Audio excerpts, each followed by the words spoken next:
Last episode में हम लोगों ने देखा था कि हिब्रिन फ्लावर से निकले माना फ्लो को फॉलो करते करते वे सभी अभी एक टावर के पास आ गए होते हैं और जैसे ही वे सभी टावर के अंदर जाते हैं तो वे लोग देखते हैं कि वहाँ पे तो सेली की बॉडी पड़ी हुई है। लेकिन इसी समय दुर्भाग्य से यहाँ पे वही 5th क्लास मैजिशियन और तौर घोड़ा गाड़ी वाला भी आ जाते हैं। दोनों को देखने के बाद एलिसन एंड रूडिन बहुत ही ज्यादा गुस्सा होने लगते हैं। 5th class magician magic circle cast करके अभी अटैक करने की कोशिश तो करती है, लेकिन एलिसन उसके अटैक को पूरी तरीके से नॉलिफाई कर देता है, उसके सर्कल को चकनाचूर कर देता है और इसी मौके का फायदा उठा के रूडिन बहुत ही पावरफुल एक अटैक करके वो मैजिशियन एंड घोड़ा गाड़ी वाला को एक ही झटके में धूल में मिला देता है। कैमरा एंगल अभी पीछे की ओर आता है जहाँ पे मेली रोते हुए सेली की बॉडी से बोलने लगती है, ये वो चीज नहीं था जो कि मैं चाहती थी। आखिरकार कैसे मैं तुमसे मिलूं सिस्टर। मेली इन सभी बातों को भूल ही रही थी। इसी समय यहाँ पे रूडिन आती है और मेली को थोड़ा सा हटने के लिए बोलती है। रूडिन इस वक्त सेली के गले में जो चेन लगा हुआ था उसे अपने हाथों से तोड़ देता है और बोलती है, अब तुम्हें और घुटन महसूस नहीं होगी। यहाँ पे जितने भी जन थे सभी अभी फुट फुट के रो रहे होते हैं। अभी तो एलिसन भी बहुत ही ज्यादा उदास था,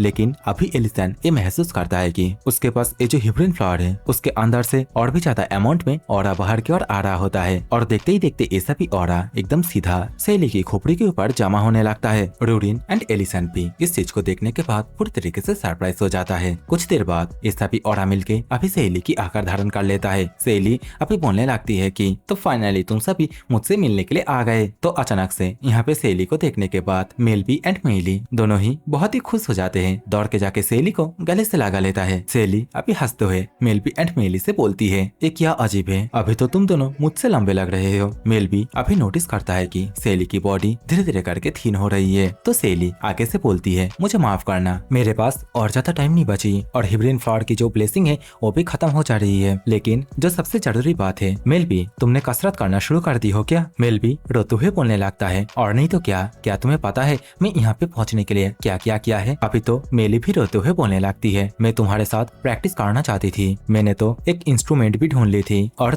पूरा गाना भी याद कर लिया था। मेली की इन सभी बातों को सुनने के बाद अभी तो सेली भी बहुत ही ज्यादा इमोशनल हो जाती है। मेली दोबारा से बोलती है, उस दिन सेल के अंदर हम लोगों को बचाने के लिए मैं तुम्हें तो प्रॉपर थैंक यू भी नहीं बोल पाई। मेली की इस बात को सुनने के बाद सेली आगे से बोलती है, उस दिन मैंने क्या कही थी, क्या वो तुम भूल गई हो। मैंने कहा था एक बहन हमेशा से अपने छोटे भाई बहनों की हिफाजत करती है। तो मेली आगे से रोते हुए बोलती है, लेकिन तुम्हें तो याद ही है ना कि हम सभी सेम एज के ही है। मेली की इतना बोलने के साथ ही इस वक्त सेली एलिसन एंड रूडिन के पास जाती है और दोनों से बोलने लगती है, आप दोनों जानते हैं आप दोनों के साथ बिताया गया वक्त मेरी जिंदगी का सबसे खुशहाल समय था। सेली अभी एलिसन से ये भी पूछने लगती है, अगर आप मुझे कभी दोबारा मिले क्या आप मेरे लिए पैनकेक बनाओगे। सेली की इस बात को सुनने के बाद अभी एलिसन एंड रूडिन दोनों ही जाके सेली को अपने गले से लगा लेता है और एलिसन अभी सेली से बोलता है, ये कोई पूछने वाली बात है, ऑब्वियसली मैं तुम्हारे लिए बनाऊंगा। एलिसन की इस बात को सुनने के बाद सेली भी खुश हो जाती है। सेली पूछती है, तो क्या ये एक प्रॉमिस है। तो एलिसन अभी रोते हुए सेली से बोलता है कि हाँ ये एक प्रॉमिस है। अभी हम लोगों को उसी हिब्रिन फ्लावर को भी देखने के लिए मिलता है। हिब्रिन फ्लावर अभी धीरे धीरे करके बिखर रहा होता है। कुछ देर बाद हिब्रिन फ्लावर के बिखरने के साथ ही सेली भी यहाँ से वैनिश हो जाती है। सेली की यहाँ से जाते ही मेलबी एंड मेली दोनों ही फुट फुट के रोने लगते हैं। लेकिन रूडिन जो कि इस वक्त एक पत्थर की तरह पीछे की ओर खड़ी हुई थी, वो इस वक्त अपने मन में ही बहुत ही ज्यादा अफसोस करते हुए बोलने लगती है, मैंने ये सोचा था कि हम सभी एक साथ रहेंगे। इतना सोचने के साथ ही अभी रूडिन सेली के कंकाल को उठाने लगता है। रूडिन की आंखों से आंसू सेली के खोपड़ी के ऊपर गिर रहा होता है और देखते ही देखते एक उदासी भरी रात के साथ ही सीन चेंज हो जाता है। नेक्स्ट डे सुबह का सीन दिखाया जाता है। रेन जो कि इस वक्त बहुत ही ज्यादा परेशान होते हुए पूछती है, क्या तुम लोगों का कहने का मतलब मैं सेली के माता पिता को ढूंढना बंद कर दूं? आखिरकार क्यों, क्या तुम उन्हें ऑलरेडी ढूंढ चुके हो। रेन की इतना पूछने के साथ ही एलिसन रेन को जो कुछ भी हुआ था उन सभी चीजों के बारे में बता देता है। सीन दोबारा से चेंज हो जाता है। इस वक्त हम लोग को रेस्टोरेंट के और का सीन दिखाया जाता है और इसी जगह पे हम लोग को मेलबी एंड मेली को देखने के लिए मिलते हैं। एलिसन आगे से पूछता है, क्या तुम दोनों इस जगह को छोड़ के जा रहे हो। मेलबी बोलता है, हाँ, और आप लोगों ने हम लोगों के लिए जो कुछ भी किया उसके लिए बहुत बहुत शुक्रिया। एलिसन दोबारा से पूछता है, तो फिर तुम दोनों कहाँ जाने वाले हो। तो मेलबी आगे से बोलता है, हम लोग चारों ओर ट्रैवल करेंगे और सेली का जो गाना है उसे लोगों को सुनाएंगे और यही हम लोग का इच्छा है। मेलबी की इस बात को सुनने के बाद एलिसन दोबारा से बोलता है, तो तुम दोनों थोड़ी देर और रुक सकते थे। अभी इन दोनों से एलिसन ही बातें कर रहा था। रूडिन घंटा भी कुछ नहीं बोलता, लेकिन रूडिन इस वक्त इन लोगों की ओर एक पोटली को फेंक के मारती है। है। अभी ये दोनों जैसे ही पोटली को खोल के देखता है तो दिखाया जाता है इसके अंदर तो बहुत सारे सिल्वर कॉइन है। आखिरी बार के लिए रूडिन इन दोनों से बोलती है, जब भी भूख लगे तुम दोनों यहाँ पे आ सकते हो, सेली और हम लोग हमेशा यहीं पे रहेंगे। और रूडिन की इतना बोलने के साथ ही पीछे की ओर ग्राउंड में हम लोग को सेली के कवर को देखने के लिए मिलता है। तो अभी मेलबी एंड मेली दोनों ही एलिसन एंड रूडिन को टाटा बाय बाय करते हुए यहाँ से जाने लगते हैं। सीन चेंज हो जाता है। इसी रात हम लोगों को एलिसन के ड्रीम को दिखाया जाता है। एलिसन के ड्रीम के अंदर अभी हम लोग को सेली को दिखाई जाती है, जिससे कि अभी पीछे से कोई पूछने लगती है, हे क्या तुम अकेली हो? तो इस वक्त सेली पीछे की ओर घूमते हुए बोलती है, हाँ मैं अकेली हूँ। सेली की बात को सुनने के बाद वो औरत दोबारा से बोलती है कि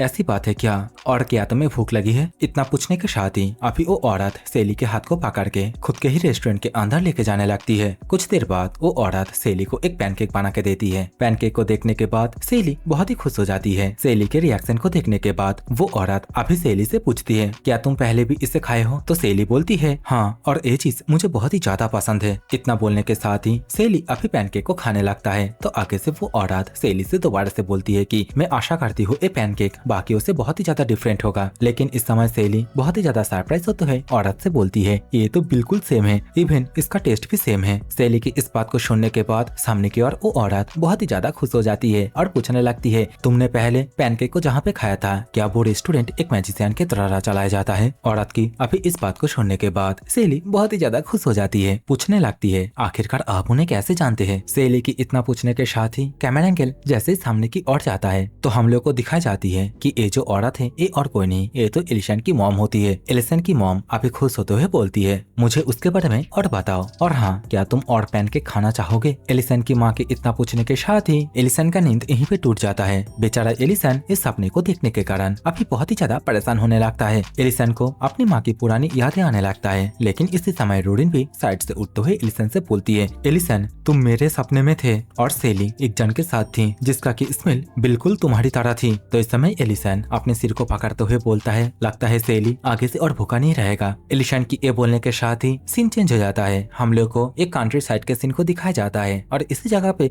हम लोग को एक भिखारी को भी देखने के लिए मिलता है। और ये जो भिखारी है ये अभी सभी को भीख में कुछ कॉइन देने के लिए बोल रहा होता है। लेकिन दुर्भाग्य से ये भिखारी जिस रेस्टोरेंट के बाहर बैठा हुआ था उस रेस्टोरेंट का मालिक एक गमले में थोड़ा सा पानी लेके और भिखारी के ऊपर फेंक के भिखारी को यहाँ से भगा देता है। ये भिखारी अभी यहाँ से जाते हुए बोलने लगता है, वैसे भी जो बचा हुआ था वो इतना भी खास नहीं था, मुझे तो ग्रेक सिटी के रेस्टोरेंट के राइस वाले कटोरे बहुत याद आ रहे हैं। और हाँ, वहाँ के ग्राहक भी तो यहाँ के रेस्टोरेंट की तरह कभी भी खाना छोड़कर भी नहीं जाते। तो भिखारी के शकल को देखने के बाद अभी हम लोग को पता चलता है कि ये ओरिजिनली में कोई भिखारी नहीं है, ये तो फर्स्ट कमांडर नाइट डेरिएंट है। सीन चेंज हो जाता है, रात हो जाती है। रात के अंदर डेरिएंट को रास्ते से इधर उधर चलते हुए दिखाई जाता है। लेकिन इसी समय 3-4 लोग आके अचानक से डेरिएंट को कैप्चर कर लेता है। लेकिन अभी इन सभी चीजों से डेरिएंट को घंटा भी कुछ फर्क नहीं पड़ता, वो थोड़ा सा भी रेजिस्ट नहीं करता, बस आगे से नाटक करते हुए बोलता है, प्लीज मुझे माफ कर दो, मुझे छोड़ दो। नैरेटर अभी हम लोग को बताने लगता है कि आखिरकार डेरिएंट किस कारण के लिए यहाँ पे भिखारी बन के आया है। तो बेसिकली जब डेरिएंट एलिसन के साथ मिलकर डिड्रेन सिटी के अंदर जितने भी कॉर्पोरेट ऑफिसर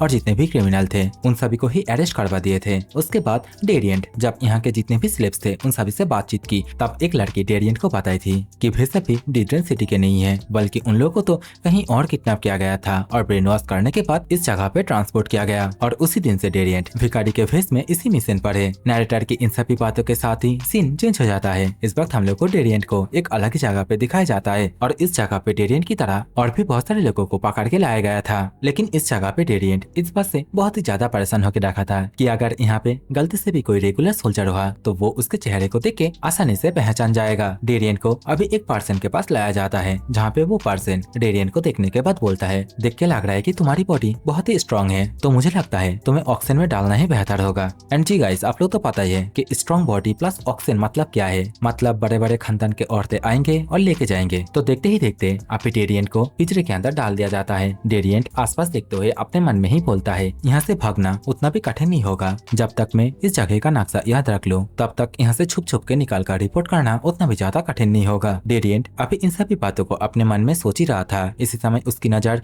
सामने की ओर 2 भाई और बहनों की ओर जाता है, जहाँ पे भाई और बहन को एक दूसरे से अलग किया जा रहा होता है और तो और जो बहन है उसे एक पोल के साथ बांध के बहुत ही बेरहमी के साथ पीटा जा रहा होता है। बेचारे डेरिएंट जिसका की दिल पहले से कमजोर है वो और भी ज्यादा टूट जाता है। वो इस वक्त बोलने लगता है, मुझे पता था कि ऐसा भी मिशन मुझसे नहीं होगा। और इतना बोलने के साथ ही वो इस वक्त अपने हाथ में जो जंजीर लगा हुआ था उसे एक ही झटके में आसानी के साथ तोड़ देता है। और डेरियन का एक करने के साथ ही ये वाली एपिसोड यहीं पे खत्म होता है। तो यार मैं आशा करता हूँ कि आज की वीडियो सभी को पसंद आई है। So take care, bye bye, love you all.